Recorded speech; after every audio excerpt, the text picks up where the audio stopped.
And what's up, guys? Tactical Gimmicks here, bringing you another Total War Arena battle. This is actually a replay of a battle that I fought at the beginning of this evening. This is my second battle on Rubicon, or was my second battle on Rubicon. My first battle on Rubicon, I don't know if I posted the video or not. And same for Hadrian's Wall. I don't know if I posted the video for the battle on Hadrian's Wall, but I think that I did. At least I hope that I did. I'll have to go back and check. But I know I didn't post Rubicon yet, so I wanted to show this battle. This was a winning battle for my team. I think I placed second in this battle, but I don't remember, and it doesn't tell us. It doesn't tell us the score afterwards. But this is it's a nice big wide map. It's got the River Rubicon running down the middle, which looks a little bit more like a stream than a river. But I don't know how big the Rubicon actually is. So we are on the far, far, far left flank. If I'm gonna scale up the battle map here, yeah, we're way over here in the far left flank with somebody playing. I believe that's probably Alexander the Great, although he might be rolling a different commander for God knows what reason. With their units pushing up onto the hill with the vantage point, I thought, hey, maybe we'll sneak around to the right. They've got phalanx there, so we've got to pull back. I was not very helpful to the beginning of this battle. So let's see what's going on elsewhere in the map. We've got some of our own artillery here. I didn't even realize that we had artillery, and I did a terrible job of defending this player. And by that, I mean I didn't even realize that he was there, so I didn't defend him. I think no, I haven't started to do it. I'm keeping an eye on the mini-map. We've got some elephants that are brazenly rushing into the middle here. I did start to pull some cheeky tactics, some cheeky Arminius tactics on the right, starting right about here. So I saw some of that Greek Cav player turned around and engaged their infantry. So we're going to come rushing in here, and we're going to pick up some skirmishers. Oh, now that I actually have the opportunity to zoom in, I didn't realize how close these legionnaires were to these skirmishers that we're doing a bunch of damage to. These legionnaires are just now realizing what's happened. I believe we just killed one of their units. I believe I got the kill off before we moved out, but maybe I didn't.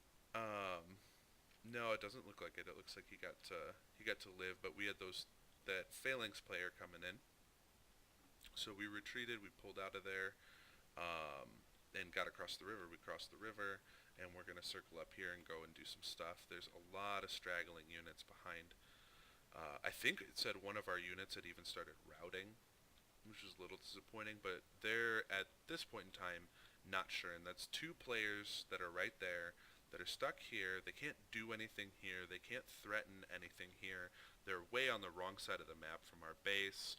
Yeah, we've got the artillery right there, but in terms of exchange, we took very little damage. We almost destroyed one of their units. We did a significant amount of damage to two other units, and we tied up two of their players and left them off in a side of the map that it's going to take them a decent amount of time to march out of. Now, right here, I thought I might be able to get a back charge off on these spears, and then I decided against it because they had just routed the ally unit. I'm uhing and umming way too much, but they had just routed an ally. He's obviously not paying attention though, because I did get a back charge off on his other unit, and at the time I didn't realize that was the same player, but I guess it was. And we got a great back charge off on him, and we're gonna swing around here, get another back charge off. Or I did go up, and this is where I realized that, oh shit, they have artillery too. It looks like our artillery is getting taken down by those infantry. I should have hung back, and I should have prevented this from happening. And I didn't, and that's my bad, and I'm going to have to live with it. So cycling back to what's going on here, charging into their artillery. Oh, I didn't even realize that they had spikes there. I mean, I was looking for spikes, but I didn't even realize they had spikes, and I didn't understand how I did so much damage. I thought that was all from that unit when this was happening. I thought that was all from. I should have guessed. He did a really good job of hiding those spikes. Bravo to that player. Bravo, Adney_art. If anybody knows that guy or if that guy's watching, bravo to him. So what we're going to do is swing around here. I was thinking about maybe just parking in their base, but decided no, we shouldn't do that. I'm going to get another charge off onto their phalanx in just a couple minutes. Is our artillery is still fighting over here. They just got finally routed, and our archers are doing a good job. So we got a little side charge off on one of their hoplite units. Kind of broke up our allied guy's formation, so maybe doing a little worse for him than better, but we've got some legionnaires charging in. They're sure to do well.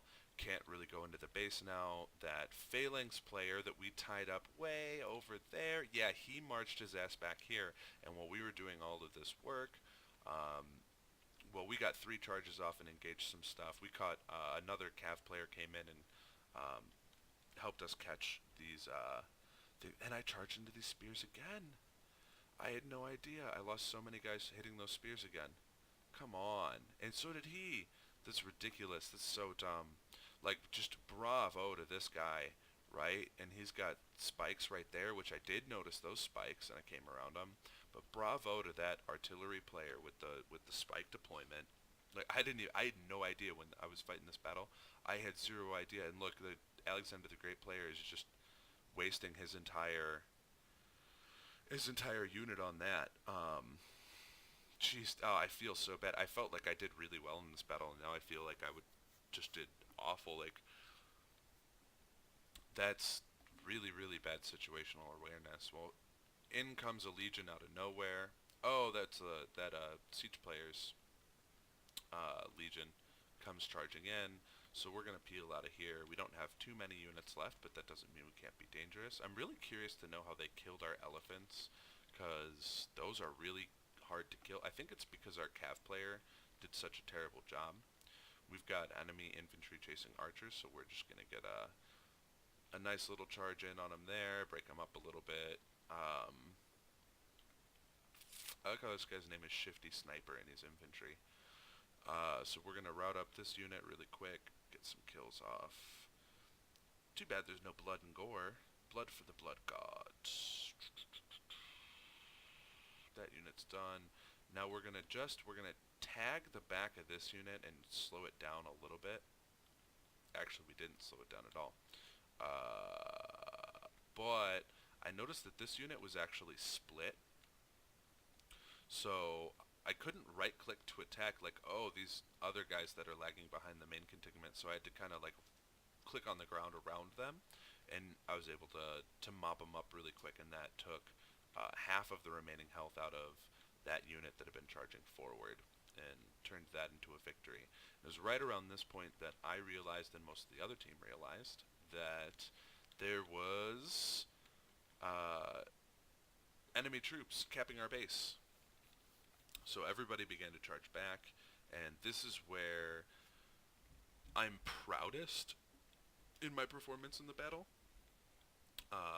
What I went and did when I only have 2 units left now. I lost a unit in that little combat, but what I did is I came back and just did some good old-fashioned kiting, and waited for the infantry to show up. Not the infantry. Well, I mean, I guess archers are infantry, but waited for the range units to show up, because we have plenty of ranged units right now. A little bit of, I don't know what this infantry dude did, because he didn't come back and help on the base, but this archer guy came back, and he's gonna kill all 3 of these units in just a little bit. Not to spoiler alert, but if you're playing cav and you're looking for tips for playing cav, just parking your unit like this. We're decapping the base a little bit, not as much as they're capping the base without engaging, but we're gonna get some pretty good examples of Germanic maneuverability. If you watched the previous battle that I just recorded, maybe not the previous one, two battles ago, so whatever this is, so I think Battle 12 was the last one that I uploaded. I'm going to upload this video, 2 more before that, so this will be 15. If you look up Battle 13, if you scale back to Battle 13, you're going to see me sneak right through the middle of enemy lines, very close to the beginning of the battle, and like literally just weaving right through enemy pikes, because Arminius and the Barbarian Cavalry have so much more maneuverability than any other unit on the battlefield. They're the most maneuverable. They're the quickest, fastest, most maneuverable units on the battlefield, and that's what I like about it. And that's what we're going to be discussing, or I'll be discussing in my next video. Is at least in terms of cavalry players. I can't speak for the other ones. I can't speak for infantry or range, but I'm going to stick to my niche, and my niche right now is playing cav, which is funny because in Total War games, I don't do cav heavy builds. I really don't. I do infantry and defense heavy builds. Like, I still haven't played the dwarves in Total War Warhammer. Still haven't played the dwarves, but I play other factions like they were the dwarves. Basically, I make a strong line and I get some good ranged units. Um, and then I get maybe a couple shock units to go out and harass and kite like I'm doing right now. This pike player is he's trying to get on me, and our archers are just picking him off. Oh, so that infantry player did come back at the end of the day, and we got just the final kill off on them, and there's the victory, annihilation. Let's see. Oh, so we were not the top player in this battle. Wait, I could have sworn. No, that's not right. Whatever it just popped up on the screen, that's not right. Like it said that BLH was the highest on our team. It showed he was the highest on the other team. Maybe I wasn't. Maybe I was only second. I don't know. Oh, I don't know.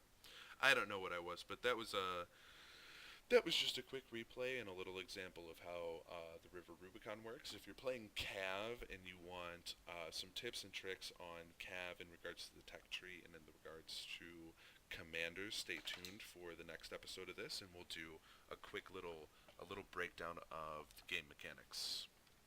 Like and subscribe, comment section. You guys know the drill.